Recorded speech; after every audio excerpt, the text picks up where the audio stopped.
I purchased the bike and I was all ready to go. There was only one problem. I was crippled. I couldn't even get my leg over a motorcycle. And I finally had to face reality. I can't do this trip.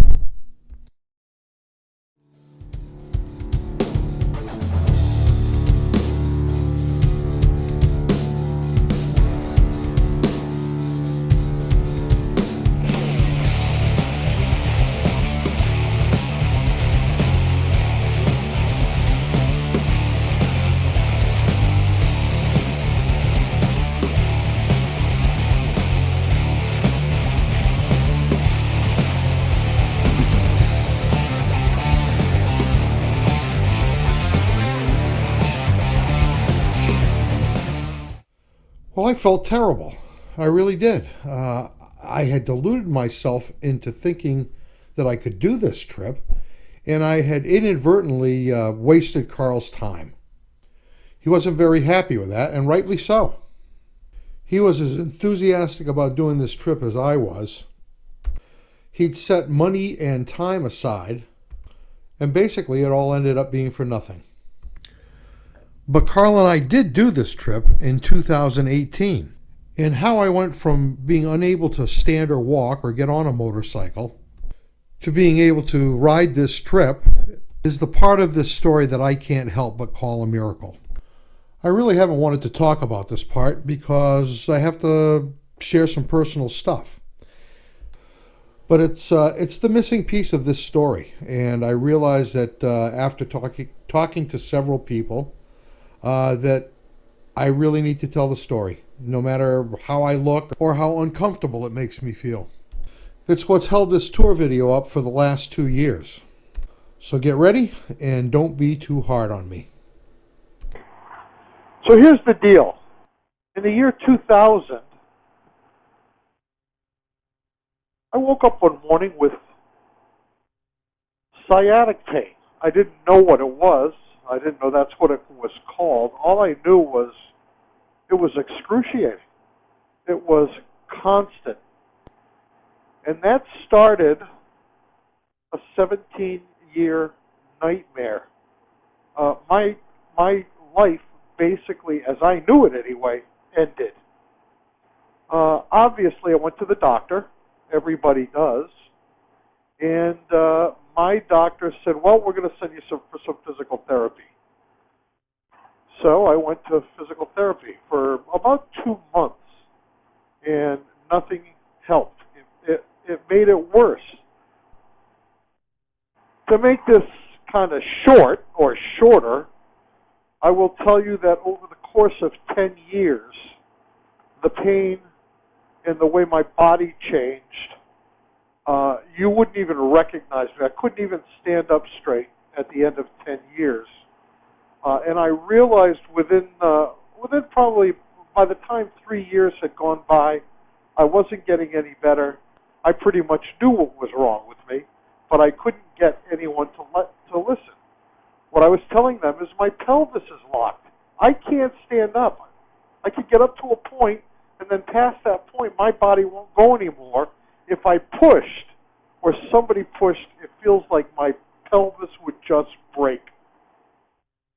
And I told them that I had sacroiliac joint dysfunction. And every doctor that I talked to, with the exception of a couple of chiropractors, told me there is no such thing. And the chiropractors tried to address it, but they had no idea what they were doing. So anyway. By 2010, I could no longer stand or walk without the use of crutches. I'd been to 3 of every kind of doctor there was. None of them had a clue what was wrong with me. Although I did have one doctor tell me I was fat. He was right, but it had nothing to do with what was wrong with me. But I'm still having sciatic pain. And there's no relief, folks. I mean, there's no relief. I'm miserable. I can't go out. I can't go to stores. I had no life. That's when I got into watching YouTube videos of people riding motorcycles, doing trips, and all of that stuff. So anyway, I knew that if there was going to be some kind of fix for me, I had to find the right person to do it. And I started to look I looked at surgeons. By the way, in the meantime, I went for uh,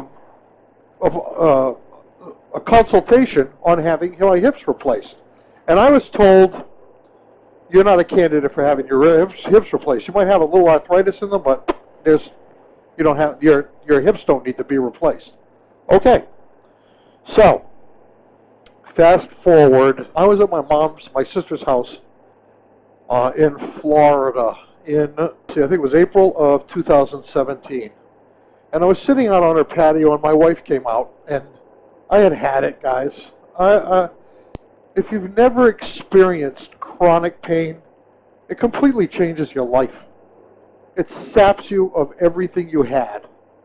And that's where I was. And my wife came out onto the patio, and I said, you know what, Sharon, I've had it. I would never do anything to myself. I don't feel suicidal. But I have to tell you that if they told me tomorrow that I was going to die in 3 months, it wouldn't bother me in the least. It would be relief. We're going to go down here. It's kind of a nice little state park. Anyway, so yeah, it's not that I wanted to die, but I had no desire to live anymore. And I said, you know, I watch motorcycle racing, I watch car racing, and I see these guys get in horrific accidents. And all their bones are broken. They're just a mess. And the next year they're out racing again. They found a doctor, a team of doctors, whatever it is, that can fix them. And I don't understand that why in 17 years nobody has stepped up and said we might not know how to fix you, but we know somebody who can. And I resolved that I had to find somebody. That I was on my own. There was nobody. I couldn't count on the medical professionals that we had in Manchester, New Hampshire. They had no idea what was going on with me. I know they wanted to, but they couldn't. They didn't. And they wouldn't listen to me, telling them what was wrong with me. So I started an extensive research, reading everything that I could. I had been reading everything I could from the 3-year mark. That's how I knew I had sacroiliac joint dysfunction. And I looked and I looked and I looked, and I found a surgeon in Gainesville, Georgia. And this guy talked about how he had a patient who came in, he had done back surgery, and the back surgery didn't help, and he realized it must be something else. And he said he resolved to figure out what it was, and he discovered sacroiliac joint dysfunction. Did an operation. The guy was a Hollywood stuntman, and from that point on, he was fine. Now I know that there's somebody who's doing this sacroiliac joint dysfunction stuff. Not long after I had seen that surgeon on YouTube, I wanted to show my wife the video, and I couldn't remember the surgeon's name. So I put in the search bar, sacroiliac joint dysfunction, Gainesville, Georgia.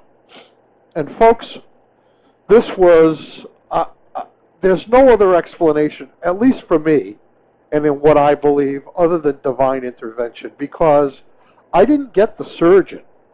I got a woman, when I put in sacroiliac joint dysfunction, Gainesville, Georgia, I got a video of a woman standing in her garage, surrounded by all kinds of paraphernalia, implements, and she proceeded to talk about my problem, only it was her problem.